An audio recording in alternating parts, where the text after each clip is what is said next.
Mesdames, Mesdemoiselles, Messieurs, bonsoir et bienvenue dans votre émission Ras des villes, Ras des champs, une émission en coproduction avec la province de Liège et qui vise à démontrer la richesse des zones rurales de notre province et ses imbrications avec les centres urbains. Dans ce numéro du mois de mars, nous allons parler jardinage au travers de la question des jardins collectifs, des potagers collectifs. Premier arrêt ici à l'école du Val à Vaux-sous-Chèvremont, dans la commune de Chaudfontaine, où les élèves du primaire entretiennent un potager avec derrière des fins pédagogiques. Et en ce mois de mars, les ratons Calédie-Fontaine s'activent à rendre leurs terres accueillantes pour de nouvelles plantations. Ce projet de potager a été mis en place il y a 6 ans maintenant. C'est vraiment de réapprendre aux enfants ce que c'est qu'un légume au départ et d'arrêter de croire que les petits pois et les carottes sont dans les mêmes bocaux. Donc c'est vraiment de réexpliquer le besoin de retourner le sol, le besoin de reproduire ces légumes. Et on se rend compte que beaucoup d'élèves, d'enfants, montrent ou réexpliquent à leurs parents comment faire un potager. On commence par une petite tranchée.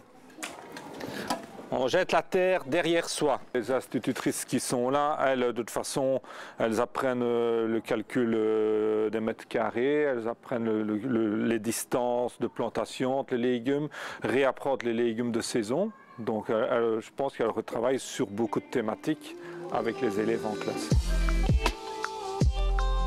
Les élèves de l'école du Val reçoivent les conseils avisés de Stéphane Mosten. Dans un futur proche, d'autres potagers pourront bénéficier de cette aide précieuse grâce à ce qu'on appelle le projet Noé, un projet européen regroupant plusieurs régions de France, d'Allemagne et de Belgique. L'idée est d'apporter au sein des jardins collectifs et des jardins communautaires, qui ont un rôle social avant tout, c'est d'apporter une aide technique pour que finalement les personnes qui intègrent ou qui participent à ces jardins collectifs puissent avoir quand même au final un résultat.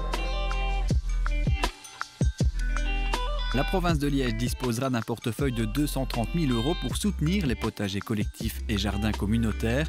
Des projets comme celui mis en place dans la commune d'Esneux, qui poursuit des objectifs sociaux, seront susceptibles de bénéficier de ces aides.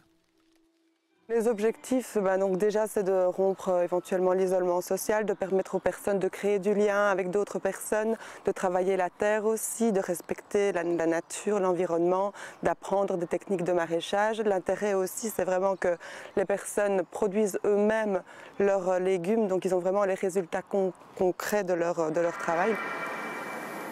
Des potagers collectifs, il en existe une multitude avec des fonctions, des finalités différentes. Pour installer un potager collectif, il faut également de l'espace. On pourrait donc croire qu'il y en a plus en zone rurale qu'en zone urbaine, ça n'est pas forcément le cas. Et puis on étudie aussi d'autres alternatives que la culture en pleine terre pour pouvoir développer ce type d'initiative. C'est notamment le cas à la maison de l'Erasmus où l'école de l'Arrête a développé un projet expérimental de culture sur toit. On vous y emmène. C'est lorsque le bâtiment situé à Jemep a fini d'être rénové en 2018 que l'idée d'installer des cultures sur le toit est née. Ce projet expérimental pour notre région est le fruit d'un partenariat entre plusieurs services provinciaux et l'Institut provincial d'enseignement agronomique de l'Arrée.